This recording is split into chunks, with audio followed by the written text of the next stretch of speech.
내가 세상에 있는 동안이라는 말씀 제목으로 함께 요한복음 9장의 유명한 사건이죠. 이제 이진호 형제님께서도 아마 좀 있으면 힘차게 부르실 찬양이 실로암입니다. 실로암. 네. 어두운 밤에. 네. 거기다 이제 뒤에다가 막 후렴 추임새를 넣더라고요. 그 부대에서는. 유명한 실로암 사건이죠. 제가 사실 저번 주에도 이 사건을 살짝 언급하면서 말씀을 나눴었습니다. 태어나면서 소경된, 맹인된 한 사람의 이야기, 그리고 예수님께서 그 사람을 만나고 고쳐주시는 그 스토리, 이 이야기를 오늘 조금 더 함께 나눠보려고 합니다. 제가 올해 들어서 계속해서 예수님께서 행하신 신유의 기적, 병을 고치시는 그 기적의 사건을 계속 다루고 있는데요. 자, 저번 주에도 제가 이제 이 사건을 다루면서 제자들이 뭐라고 질문했어요? 그 맹인을 보고서 누구의 죄입니까? 이게 그 사람의 죄 때문입니까? 이 사람이 태어나면서부터 이렇게 된 것이 이 사람의 죄입니까? 부모의 죄입니까? 이렇게 물어보죠, 제자들이. 그랬더니 예수님께서 그 누구의 죄 때문이 아니라 하나님께서 하시는 일들을 드러내려고 하시는 것이다. 이렇게 이제 답변을 하시는, 우리가 알 것도 같고 모를 것도 같고 알쏭달쏭한 그런 답변을 하시는 것을 볼 수가 있습니다. 자, 그래서 제가 저번 주에 이것에 대해서 간략하게 설명을 드렸어요. 고통과 질병의 원인이 죄 때문이다 라는 것 자체는 성경에서 말씀하시는 바죠. 질병의 원인이 죄 때문이다, 이것은 성경에서 말씀하시는 바예요. 그럼에도 불구하고 이것이 지금 예수님께서 답변하시듯이 그 어떤 하나의 고통과 질병이 어떤 한 개인의 책임에 국한되는 사건인가, 그 어떤 하나의 아니면 이제 어떤 한 사건에 국한되는 것이냐라고 하는 문제에 대해서는 그렇게 답변하기 쉽지 않습니다. 그렇죠? 최근에 이제 제가 그냥 예로 들어드린다면 뉴스에서 그냥 본 겁니다. 저도 가습기 살균제 때문에 피해를 당하신 분들이 많잖아요. 좀 시간이 된 일이었지만, 근데 그분들이 오랫동안 그 피해가 그것 때문이라는 게 입증이 안 됐었어요. 그렇죠? 가습기 살균제 때문에 그 말하자면 피해를 당했다는 그 증거가 입증이 안 됐다고요. 그래서 최근에서야 이제 얼마 정도 입증이 되었다라는 뉴스를 접한 적이 있습니다. 그것도 오랜 시간에 걸쳐서 겨우겨우 그렇게 원인이 규명이 되었다는 것이죠. 그런 것만 봐도 그렇죠. 어떤 한 사람의 문제가 그 한 사람이나 어떤 한 사건에만 그 원인이 있다라고 정확하게 규명을 한다는 것이 그렇게 쉽지 않은 일이라는 거죠. 그렇죠? 그렇죠? 자, 저번 주에 제가 고통과 질병이 있다는 것이 뭘 전제하고 있다고 말씀드렸습니까? 왜 우리가 고통과 질병을 고통과 질병이라고 생각하고 있느냐? 그것은 완전한 상태라는 것이 있기 때문이라는 거예요. 그렇죠? 완전한 상태라는 것이 있다는 것이 전제되어 있기 때문에 거기서 우리가 벗어난 상태를, 이 완전한 상태에서 벗어난 그 모든 것을 우리는 고통이라고 부르고 질병이라고 부른다라고 말씀드렸습니다. 그렇죠? 그것까지는 다 이해가 가시죠? 자, 근데 이제 여기서 우리가 조금 더 생각해 보아야 할 문제가 뭐냐면, 지금 제자들의 질문 그 자체예요. 그 제자들의 질문 그 자체. 자, 이 사람이 이렇게 된 것이 이 사람의 죄 때문입니까? 부모의 죄 때문입니까? 자, 만일 어떤 사람이 저한테 저 사람 얼굴이 저따구로 생긴 게 저 사람 책임입니까? 부모 책임입니까? 그럼 제 기분이 좋을까요? 나쁠까요? 나쁘겠죠. 당연히 귓방망이 안 날아가는 게 다행이죠. 물론 그런 얘기는 아직 들어본 적은 없습니다. 다행히. 자, 이게 요새 말로 하면 뭐예요? 요새 이제 아이들이 게임하면 거기서 그렇게 부모 욕을 한대요.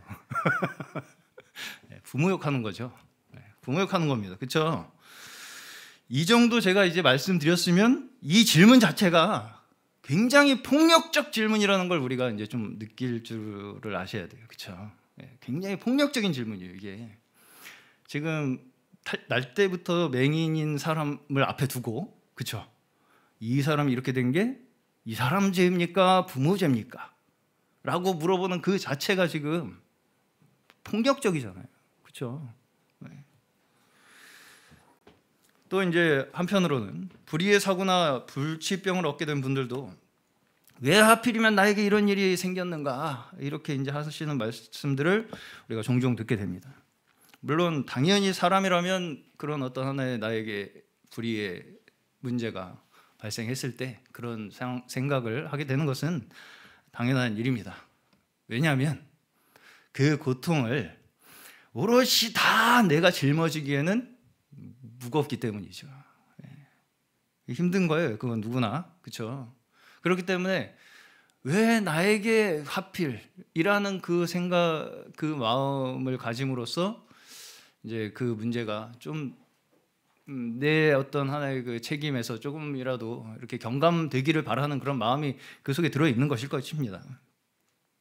자, 그럼에도 불구하고 이것을 뒤집어서 생각해 보면 이런 일을 그럼 당해도 마땅한 사람이 있다는 말이 되겠습니까?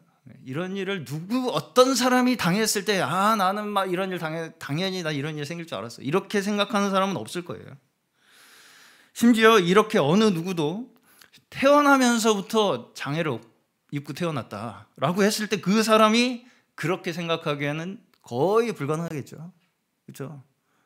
태어나면서부터 장애를 입고 태어난 사람이 나는 이렇게 태어날 줄 알았어 라고 생각하는 사람이 있겠냐고요? 없겠죠, 당연히.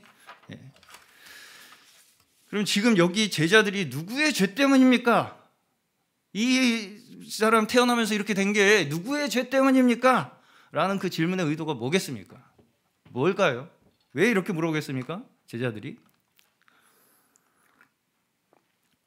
무슨 의도냐면 이 사람이 이런 일을 당할 만한 어떤 합리적인 원인이 거기에 있었는가를 내가 알고 싶다는 거예요. 그렇죠? 그렇죠? 이 사람이 이런 일을 당할 만한 합리적인 그 원인을 내가 알고 싶다는 거예요. 왜 알고 싶어요? 왜 알고 싶을까요? 사람이 왜 그걸 알고 싶을까요? 결국 나한테 그 문제가 일어날 가능성이 있는가 없는가를 알고 싶기 때문이에요. 그렇죠? 그 사람의 죄 때문에 그렇다면 나는 조심하고 싶은 거죠. 그래서 그 일을 안 당하고 싶은 거예요. 그렇죠? 자, 그렇게 우리가 어떤 원인을 자꾸 이렇게 해주려고 하는 그 본능이 특히 이제 남자분들한테 많이 있어요. 부부간에 이제 대화할 때 제가 좀 가볍게 오늘 말씀 드려보겠습니다. 남편들이 주로 아내들이 뭔가 문제를 얘기를 하면 해결사 노릇을 그렇게 하려고 한다는 거예요. 그래가지고 아내가 오늘 이제 밖에 나갔다가 들어오면서 내가 오늘 이웃집 사람하고 어떤 일이 있었는데 참 마음이 안 좋았어. 그러면 이제 남편들은 대뜸 뭐라고 하냐면 네가 군대를 안 갔다 와서 그런 거야. 네가 사회생활을 안 해서 그래. 너한테도 문제가 많어 이 사람아. 내가 객관적인 사람이야.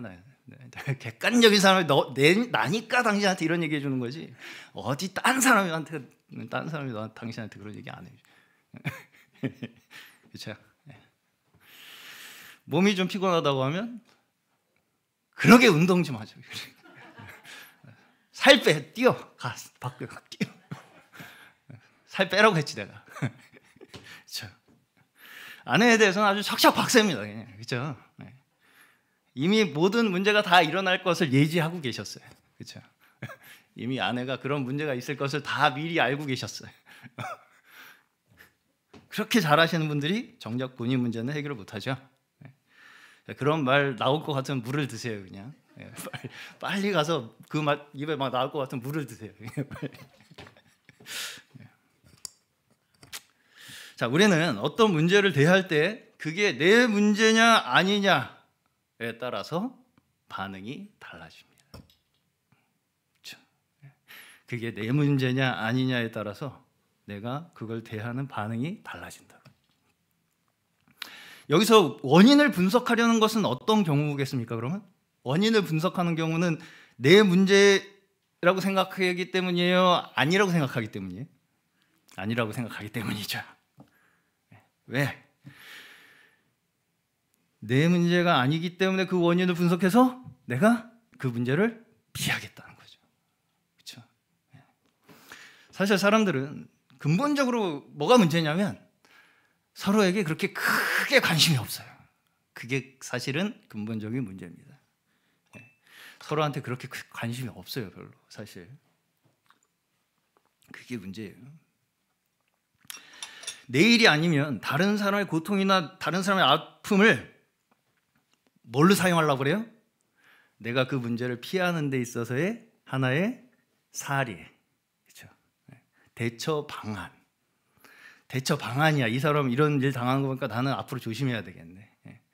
라고 하는 하나의 사례로 그 사람을 바라보고 있잖아요, 지금. 그렇죠? 심지어 아내가 아프다고 해도 뭐라 그래요? 살 빼라고 그래. 운동하라고. 내가 그럴 줄 알았다고. 그렇게 평소에 건강관리 좀 잘하지. 뭐 이런 자꾸 솔루션을 제공하려고 한다는 거예요. 그렇죠? 솔루션을 자꾸 제공하려고 그래. 내가 너 그럴 줄 알았다. 내가 너 이제까지 그렇게 하는 거 보니까.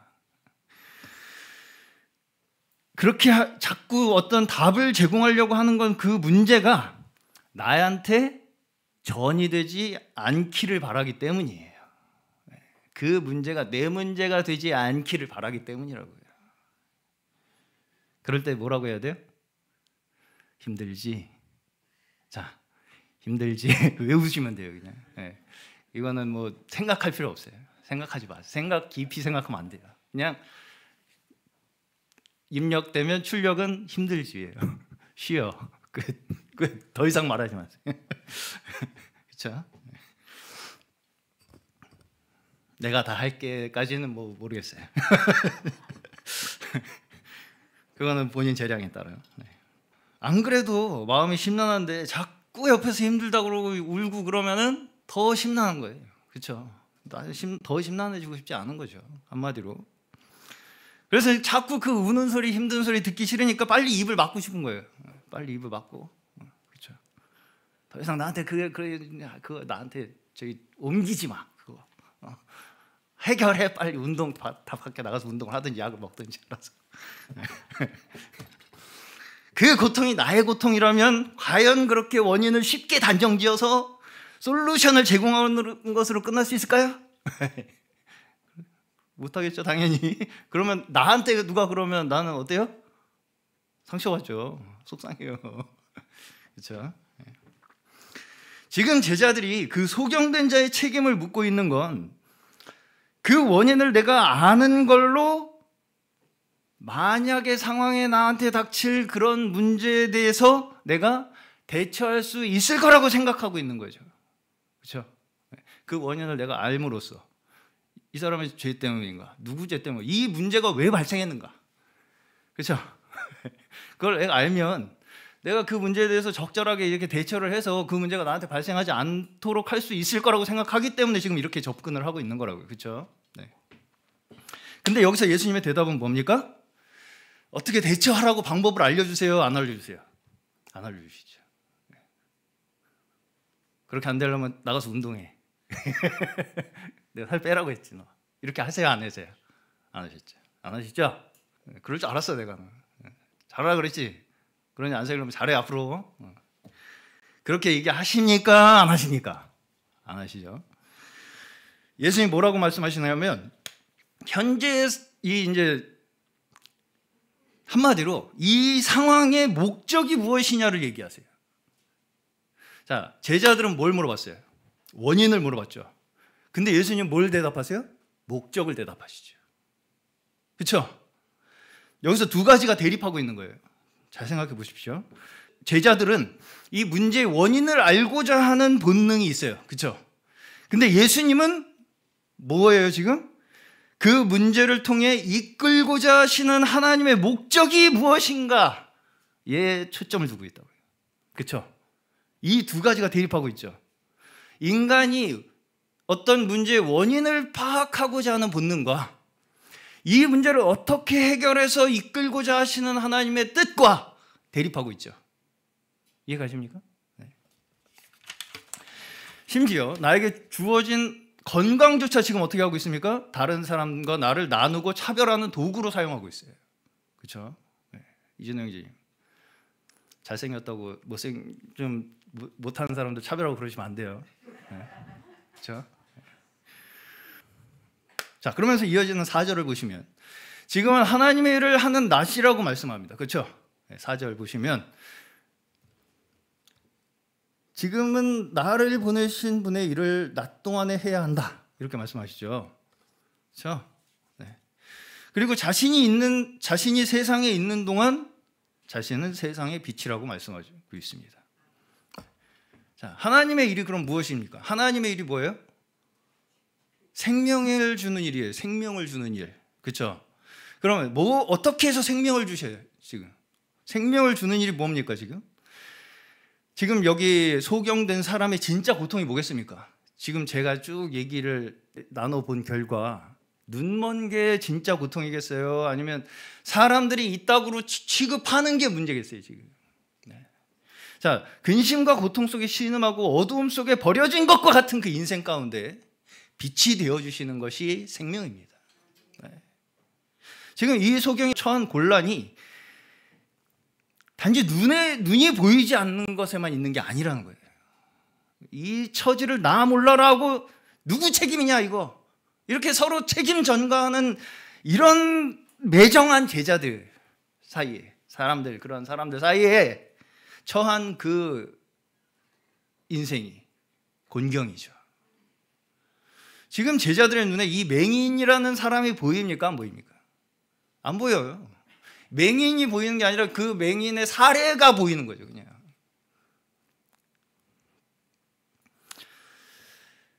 이런 사람에게 지금 오직 한 사람이 그 사람 자체에게 손을 내밀어 주시고 벗이 되어 주시고자 하고 너 혼자가 아니라는 것을 지금 느끼게 해 주시는 분이 누구세요? 예수 그리스도시죠. 그것이 근본적으로 예수께서 우리의 마음에 비추어 주시는 마음의 빛입니다. 그렇죠? 네.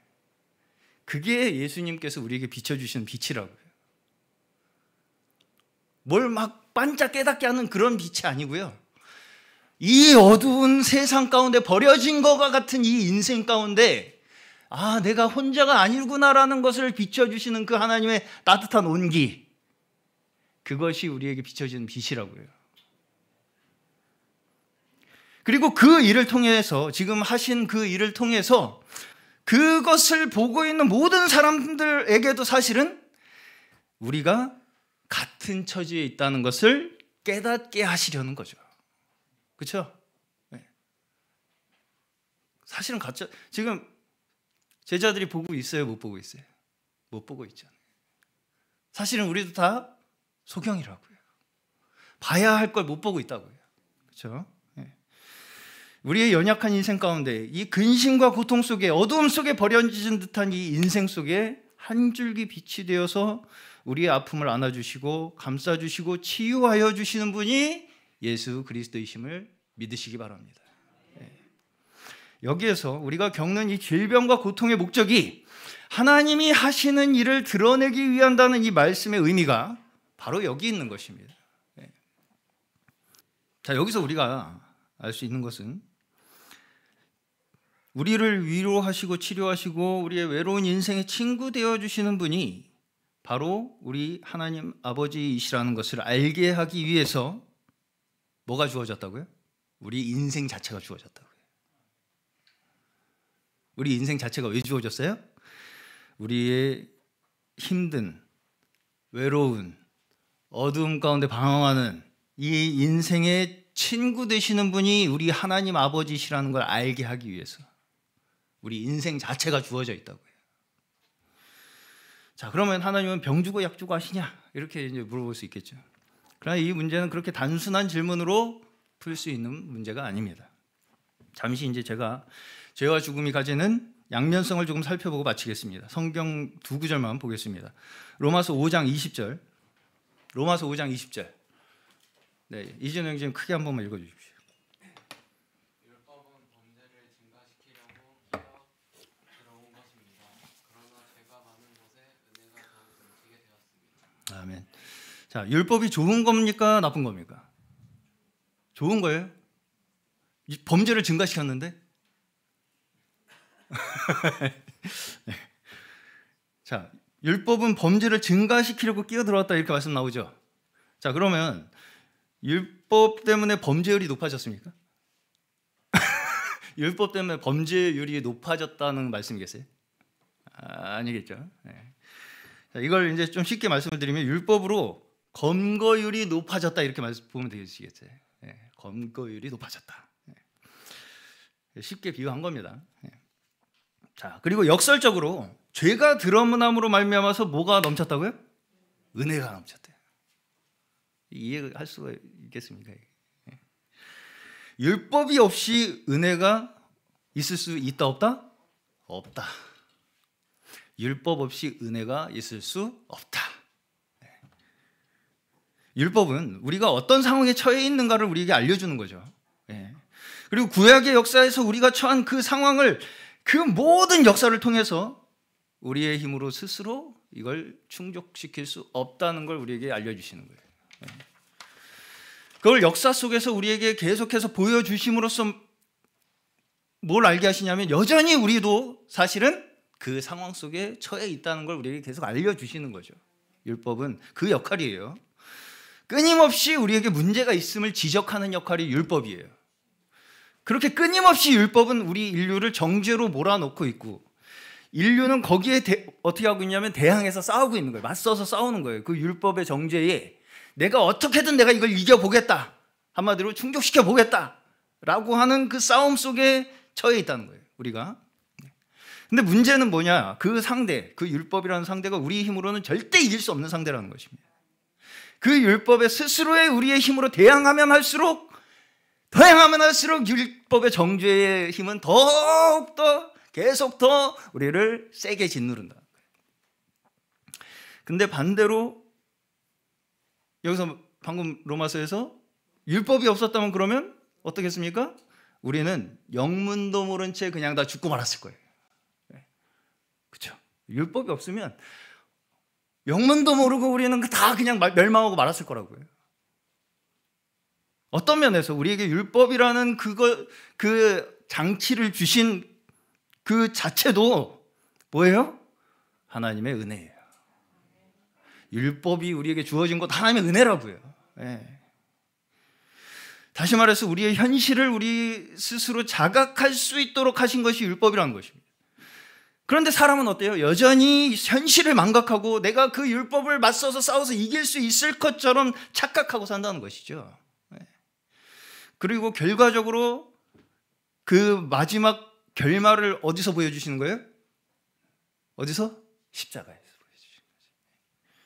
십자가가 우리에게 뭘 보여주시냐면 율법의 결말이 어떻게 맞춰질 것인가를 우리에게 보여주는 거예요.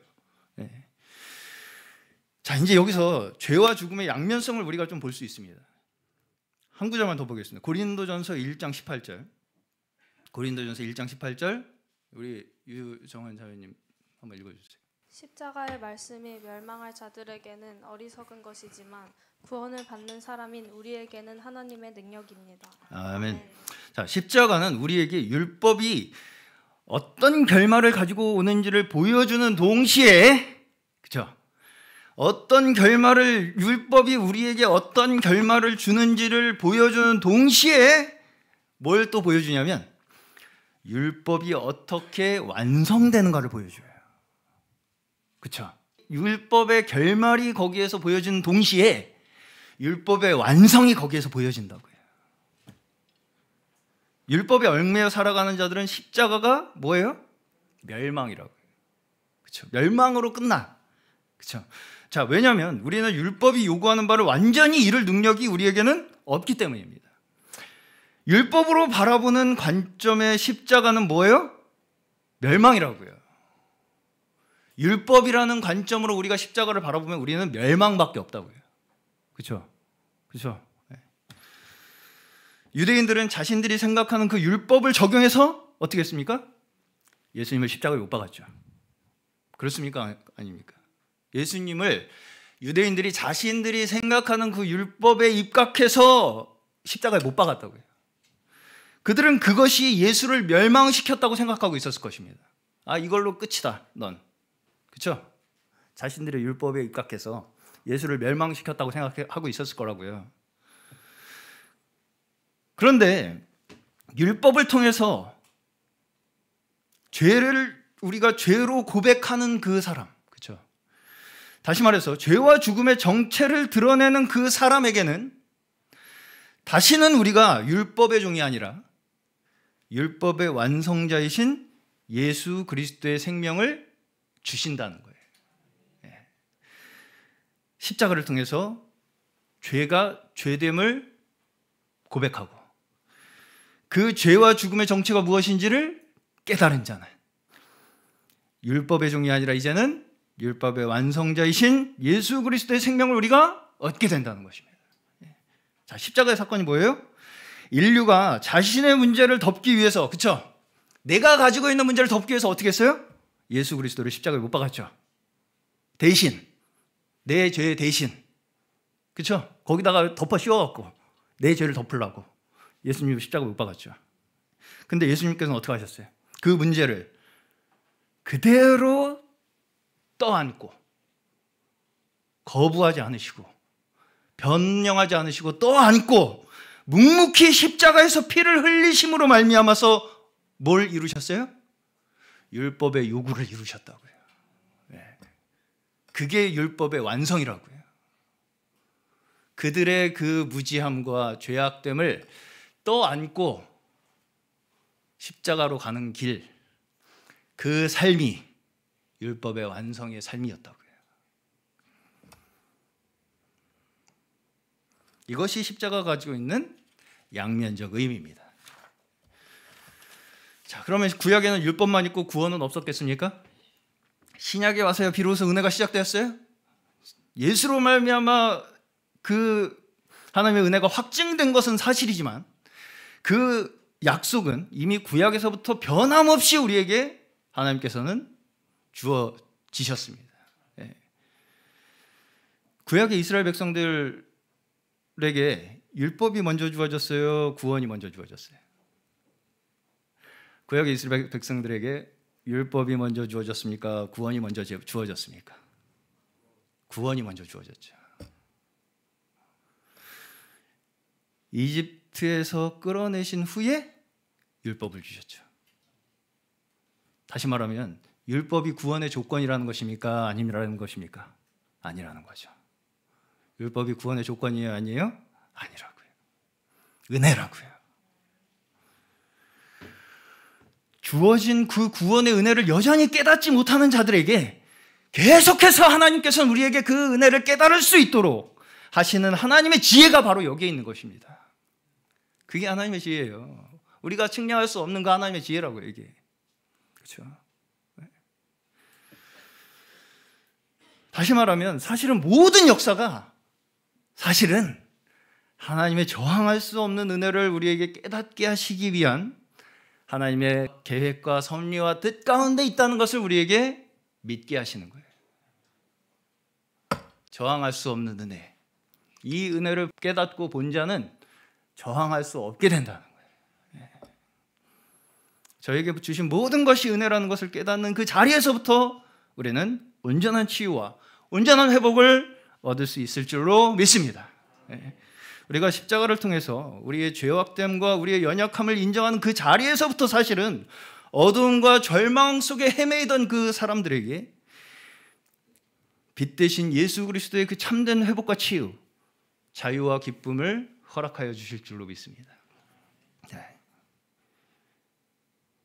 그렇죠? 우리가 십자가를 통해서 우리가 우리의 죄악됨과 우리의 연약함과 우리의 어두움을 인정하는 그 자리, 그 자리 가운데에서야 비로소 우리는 참된 회복과 치유, 우리에게 주어지는 진정한 자유와 기쁨을 얻을 수 있을 줄로 믿습니다. 그리고 그 바통은 누구에게 전달됐어요 지금? 네? 그 바통은 누구에게 전달됐어요 지금? 4절을 자세히 보세요. 누가 일을 해야 한다고 말씀합니까? 4절 맨 첫 단어가 뭐예요? 우리는 나를 보내신 일을 낮 동안 해야 한다. 내가 한다 이렇게 말씀하십니까? 나만 할 수 있다 이렇게 말씀하세요?